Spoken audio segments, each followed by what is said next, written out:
I don't prepare remarks. That's my thing. Terry Ann, that was like so incredible and beautiful. And I think it's very easy to raise money when you have Terry Ann to tell her story. Very easy.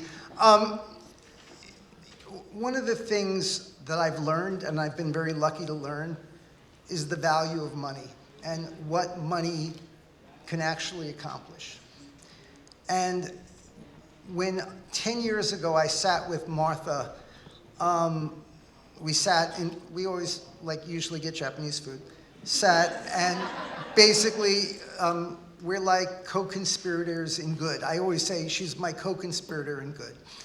And I said, you know, I have a germ of an idea, and the germ of the idea actually, believe it or not, came from my daughter, who was in her first year at Northwestern University, called me up and said, Dad, can I buy a book for somebody? And I said, what do you mean, can you buy a book for somebody? And she said, I have a new friend and she can't afford her book. And I said, well, of course, buy her the book. And then it dawned on me that just because somebody has a scholarship doesn't mean that everything's covered. We started this tutoring program. The tutoring program became a guidance program. The guidance program became a scholarship program, and then we started the Road to 120 to fill in the gaps. This has been an incredible, incredible, wonderful journey. And as you can see and hear, it's just continuing. I have to salute Martha Camber because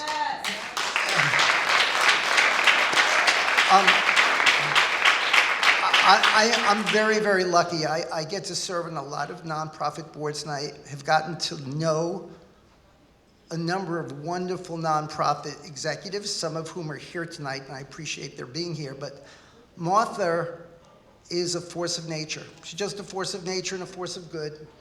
And I can say this publicly, but one of the great heroes of the pandemic. In this adjacent building here are 300 some odd women who were housed in little apartments, and Martha, during COVID, zealously protected their goodwill. And they were protected and safe. And it was all because she made the decision kind of on day one that she was going to lock the place down and not let anybody come in, not let any disease come in and hurt these women. And that's the story. And she's a great executive, and she's given her heart and soul to this, so I really appreciate it.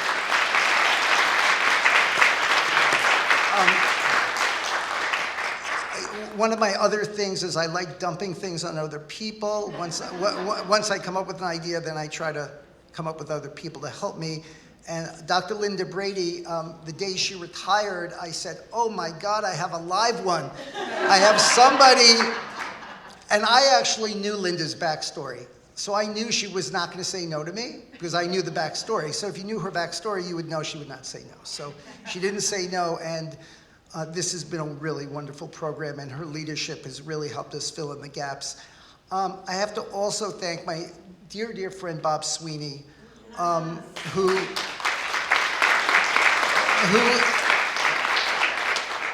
is one of the great college guidance counselors that's ever been. And he was my daughter's college guidance counselor. That's where I got to know him. And when he retired, he did something different than most guidance counselors do when they retire. When they retire, most college guidance counselors decide to go out and make a lot of money being private college guidance counselors and basically, help wealthy young people.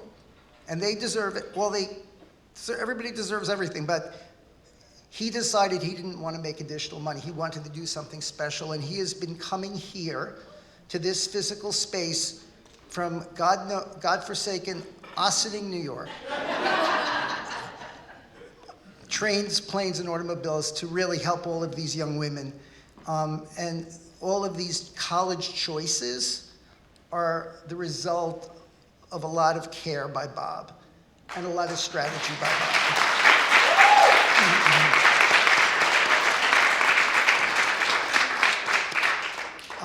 And lastly, I have to thank my wife, who is my partner in crime and never usually stops me from doing anything I want to do, which is kind of a good thing, after 41 years of marriage or whatever.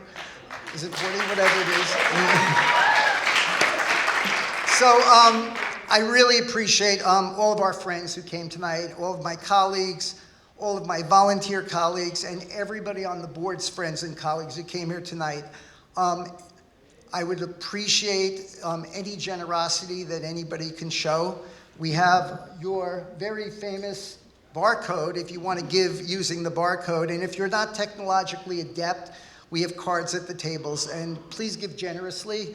One of the things I've learned, you know, we go out to dinner, many of us go out to dinner, and we don't think twice about spending $100 or $50 for a meal. We don't think twice about it.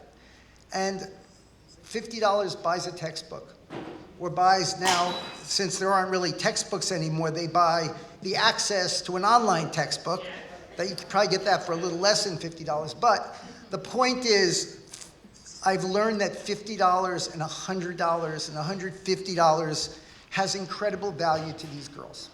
So please, in any way you can be generous, we appreciate it. And thank you again, everybody, for coming, and thank you for making this night so special. Thank you.